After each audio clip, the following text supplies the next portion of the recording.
before it got sold to NCR. Right. And several of them came from Radiant. Several of them are now had been in executive leadership roles, with NCR. And I see a lot of the really key features that Aloha brought. I see that they've introduced to the Tabit development team. So I'm not saying that they're copying Aloha in any way. I just see that they recognize that these are very strong features that are needed in the restaurant industry that a lot of our competitors don't do or don't do well.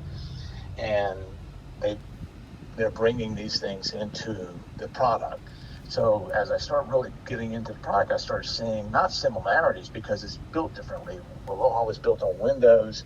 This is a truly mobile, cloud-based product.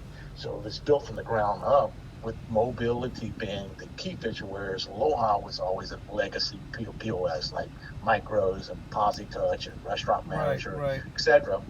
You're trying to cram, when people started wanting to pay at the table and order at the table, you're trying to cram a round peg in a square hole, whereas this product was built with mobility, and then everything was built behind that, right? So it's just a much better product. I can go back to my Aloha days, and I can tell you 6 different devices that we tried to use for either just order pay or pay, just pay only or order and pay, that after 6 months or a year, okay, we're going to another product. This is not working out. Right. And so they were always trying to shove something into a box that wasn't going to fit. And that's still the case. So product-wise, I think that they've not been out on the street as long as NCR or as long as Aloha has been, 30-something years. Product-wise, they're much further down the road than NCR will ever be when it comes to mobile order and pay. Because it's just the way it's built. Right. So, and then, there's some other things that I start to see, like we just rolled out some additional features in the KDS, which I thought was, when I first looked at it, needed, and then all of a sudden it's there. So like, for example, one of the screens that NCR had, which was pretty cool, was that if you had a kitchen printer, for example, and that printer, for whatever reason, ran out of ink, ran out of paper, or just went down altogether, Aloha would automatically set up and reroute that in the temporary situation to another printer. So it automatically would say, hey, listen, I don't see this printer anymore. We can't let these kitchen orders sit there and spool, waiting for a printer to be plugged in. Automatically start sending these printers to, these orders to a receipt printer over here or some other printer, so we make sure we don't miss any orders. I actually picked up a 3-store coffee chain a few years ago down in Key West for that very reason. Oh, wow. The guy was like, I had people stacked up 60 deep wanting to know what happened to the order, and when I went back in the kitchen, the damn printer was broke. Wow. And I lost all those orders. The people paid for them, but the orders weren't hit in the kitchen. Right. And I said, well, that was the only feature I had to show. Well, lo and behold, I was on an update, the monthly update call of the product enhancements, and lo and behold, that feature is now in Tabit. So I know that they're taking things that they say these are very important features, and we need to get them in there, and they're aggressively doing that. So that's what I'm getting at when I see these kind of things. Right. I'm not saying that other products don't do those kind of things. I just know Aloha does. Right. And I just know that there's a number of people in it, and it's good. Because there's going to be, if I go after Aloha customer, there's going to be, well, can I still do this? Right. And the answer is going to be yes. Cool. But you're going to do it a lot more efficient, a lot better. And then because I've actually. And then go ahead. Sorry. And then how do you see it as far as head-to-head with Toast? There's no comparison, because from a merchant side of the business, you can news articles in the paper left and right. They're now being questioned as far as fees go. But Right. this product being fully agnostic, I remember going back to the days with Aloha. That was a big seller. Yeah. I mean, before the NCR decided to acquire JetPay and then JetPay. started forcing Only you guys our to use customers to use JetPay. their payments. Yeah. And that What's was that? Well, disastrous in the beginning, right? From what I heard, it was a bit it of was an issue. agnostic, and then just before I left, NCR was implementing what they called I forget the exact name of the title of the role, but they basically were telling this role was to they were sending them all of the NCR customers, the legacy customers that weren't on JetPay, because now you can't even buy NCR without JetPay. the payments processing, Right. right? But there's still a lot of customers out there that were legacy customers that are using whatever. Well, this particular, they call it a conversion specialist, their Mm-hmm. role, and they're being aggressive about it starting a couple months ago, is to go after all of those legacy customers that are not on JetPay and convert them. And basically, that's going to force those customers to have to make a decision. Okay. It's either switch out the point of sale system or switch out and go to and keep my merchant provider. And I know a number of those customers that said would never go to another point of sale system that's going to tell me who I have to use. Right. So I love that fact. I love the fact that the customer can be driven to use who they want. Exactly. And as long as you come in with a competitive rate with, there's no reason why the business can't be earned by both you and by the point of sale. Mm-hmm.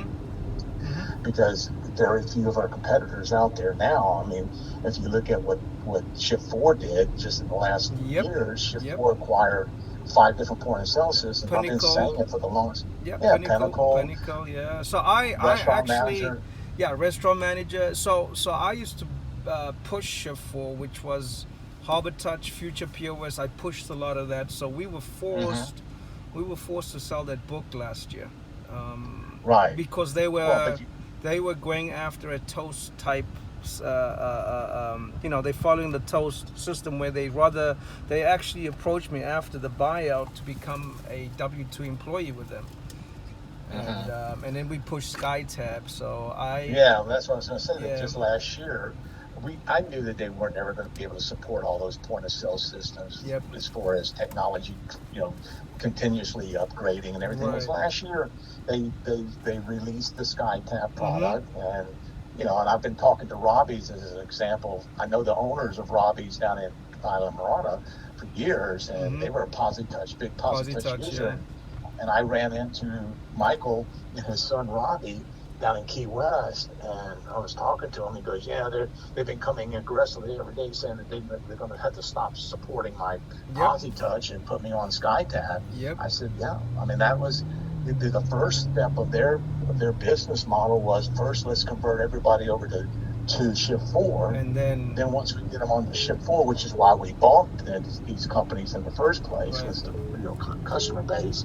Once we get them to Shift4, then it's just going to be, well, you're going to come in tomorrow morning with a new POS. Okay, right. That's it, and that's what's going on. And people just ask me all the time, and I said, it's easy to go after Toast customers. The problem with Toast customers is you run into situations where they have these heavy contracts. You're probably better off right now attacking Pinnacle, because Pinnacle doesn't exist anymore. PosiTouch, when they bought Pinnacle, they turned that office into a Shift4 office, and basically Henry, I think was the owner's name. He basically took his money and retired and gone. That company doesn't exist anymore. It's a Shift4 office. Yep. And it's good for us, by the way, because I had a quite massive book with Shift4, and legally I can only start going after them February of next year, because again, I just got bought out with that portfolio, so they didn't pay me. It wasn't a once-off payment. It's like 3 sets of payments, but for attrition's sake, right? So I'm still responsible to make sure that they're still on the book. They're happy, right? But they're not happy. Trust me. I'm literally doctoring these accounts. A lot of them are waiting to switch. I have a lot of gentlemen's clubs on them? Oh, I did a lot of those too. Yep. I did a lot of gentlemen's clubs Yep. with Aloha. Yep. I did, You did Vixens? it's my, Did you do Vixens? I did, oh yeah, I Yeah. know I all know those the guys from owners. Vixens. Okay, so here's what I want to do. Now, I was told. I actually started with the club. Vixens came to me because when I did the one up in Hollandale, right there Yep. and Tom was the IT guy that was doing Vixens, and then I got to know a guy up in Boca that was with a management company, and that had Vixens. But I did Club Play, Vixens. Nice. I did all of the 3 sites for. It's slipping my mind right now. Scarlet's. Scarlet's, yeah. I did Scarlet's was first, and then I did the Wild West Gentlemen's Club up in West Palm Beach. I know Chris very well. Okay. He's the owner there, as well as he has a couple other smaller venues, but they're all the Gentlemen's Club business and stuff. But yeah. But from what I understood with Tabit is they primary focus is fine dining, right? And then after it's. Well, I think I think it's because that's kind of where their bread and butter is, right? As opposed, like when I did the big club over on Washington Avenue in Miami, and it was like 29 terminal Aloha system over there. Which club was that? It's called. It's not 11, right? No, not 11. That's the Gentlemen's Club. I know Dennis DeGoro and all them. In fact, I just saw Ken in his office about a month ago. He's right across the street from 11. They were forced to stay with Micros because Micros. So we got a meeting with them. Are made out of. Yeah, we got a meeting with them. So I'm not sure what your territory is going to be or what it is. I don't have it. Right now, it just seems like wherever I want to go. Okay, good. Because I know Greg told me he's pretty much West Palm, Port St. Lucie. Yeah. So. Who are you meeting with? Are you meeting with Ken? No. So one of my sales partners had organized a meeting. I forget who the gentleman is, but it's I believe it's first week of the new month. We have a meeting over there just to kind of discuss, go through their statements and do a cost comparison, and then obviously. Well, you know that they also I had Aloha when it was gold before it became 11, the original club that was there, and not solid gold, but whatever the name was at that time. They closed that club, but they also own the club that's over on Biscayne and 180th. Okay. They have that club as well. It's right there on Biscayne, and I want to say not 180th, 80th Street, like 79th Street. Okay. 80th Street, Biscayne Boulevard. Right. They own that club there as well. But I know that one of the owners is Ken, and I ran into Ken, like I said, about a month and a half ago when it was 11, just to see what was going on. And Ken happened to be walking out of the office. Their office is right across the street from 11. Gotcha. Yeah, another big customer. But yeah, I don't think that the club piece of it is there.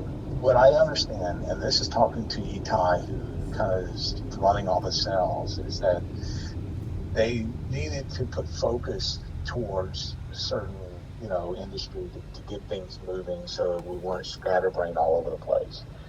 I don't think it has anything to do with any reason behind it, because like gentlemen's clubs, the only reason why some people West wouldn't do a gentlemen's club was because if they had payments, maybe their payments didn't want to be in that industry. Correct. It's kind of like correct. Smoke shops. Well, it's considered high risk, right? So if you're not set up for high risk, and the only reason because there's some chargeback mitigation that's involved, and what happens is if the legal names are always a steakhouse type, because remember they sell food, they got a full menu up in there. No, I know. I know. Yeah. That's why I'm saying, because there's no restaurants that are ideal customer profile that don't have big bars. Right. So I don't see that if the opportunity presents itself. I don't see why where someone would walk away from it. All right. You know. What I'm gonna do is I'm gonna put a list together for you, and then hopefully we can meet sometime. It's gonna have to be in the new month. I'm literally like Yeah, this is the end yeah, of the month right now. I felt kind of bad about even calling no this week, problem. saying that everybody is struggling to get to. That's the only thing I have going for me Right, right now is, right. I'm just literally getting out of training, so No I worries. forget that this is the last week of the month. Yeah. So So yeah, I'm Terry Best. But what I wanted to do and sit down is, I can organize some demos with some of these clients. But like I did say, a lot of them I can legally only go after in the new year. But there are others that are on, Harbor Touch that it's not my account. I got others mhm. also on micros. So there are some stuff that I have in the pipeline. I wanted to sit down with you, and then I can also work out a deal where I do it with everyone. I pay you a residual off the processing as well. And the reason why is this, right? It's not for any type of, just for full transparency. It's got nothing to do with, hey, bribe me, send me some accounts. It's just, I believe that if you have a vested interest, right? So we both get to doctor the account, make sure they're 100% happy. Sure. You get what I'm saying? So I Yeah. work out a structured deal where I don't care what you're getting paid at Tabit, but for me, just out of all fairness, I would like to do that. Well, and I believe, and I don't have all the details behind it. I'm trying to get as much information, but I'm so overwhelmed with learning so much other stuff. But I do know that we have a referral partner, a referral program. Yes. I, Yes, you I guys believe do. they, yeah. So there's that side of it as well. Mm-hmm. So, and Yeah, I'm already set up as a referral partner with Tab, and that's how I got all to the meet a details couple of the behind it. guys. Yeah, but Yeah. same thing I told Greg. I speak to you guys directly just because I don't. It's one thing that I know in this industry is it's transparency, and I'm fully transparent. And me being in a position where I run a very big brokerage firm, right? So I work with all the big platforms, Fiserv, TSYS, Elavon. Hmm. So I don't have issues, even when it comes to gentlemen's clubs. I have the right platform for these guys, um, Right.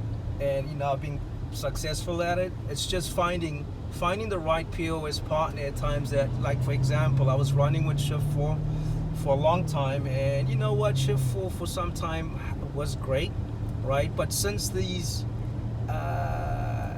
they've been acquiring companies and changing their model, it's coming with a lot of pain, growing pain in their sense, because now their support, everyone's complaining about their tech support, customer service, because nobody knows Yeah. who to call and what's going on, and Right. Well, that's what I Rich. faced with NCR. Yep. That's exactly what Yep. that was, a huge reason. I Yep. mean, we were, people coming out of Serbia. I was like, Yep. it was terrible. Yep, and then I also have great technology with leads and all of that stuff, so I can keep everyone busy and happy. So, Yeah. Well, I've got some opportunities that I'm trying to pursue that, that I know we're going to make changes or being forced to make some changes within, and I'm going to need a merchant sure. partner because, and I just, like I said, just before I talked to you, I just got off the phone with Julio, who's over the South Beach group, and they have Catalina Hotel, they have Las Cuba, they have about 7 or 8 big venues on Collins Avenue, and then a lot of little small ones. Right. And I was just talking to him, and he wants me to come out next week because, this week he's just overwhelmed. Right. But they've already made their decision that they're leaving Aloha. Oh wow. And they've already Okay. started transitioning one of their locations to Toast. And I'm like, dude, before you get too deep into this, Exactly. we need to talk. And so next week, he said, well, how about middle of next week? So it might be a good opportunity for you and I to go out there Okay. together Okay. and see Julio. Though he's over IT, the way that they operate as a company, he drives the technology decisions. Got you. All right. The Excellent. ownership, Tabitha and them, they're just more focused on what is this costing me. Exactly. And Exactly. if Julio says yes, and they see that there's a value behind it, they could care less Yeah. if the damn thing, Right. And I'll what it show does or you. doesn't do, because that's Julio's issue. Right, and what I'm going to share with you when I meet with you is something that worked extremely well for us when I was working with PosiTouch. Actually, it was a white label of PosiTouch called Meridian.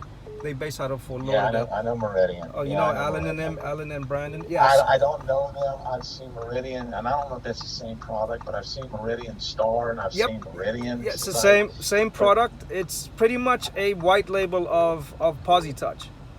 I've got several customers in Key Largo that I know that are using that product. So I understood that there was a guy in Homestead Uh huh. that was selling it, but I don't really know.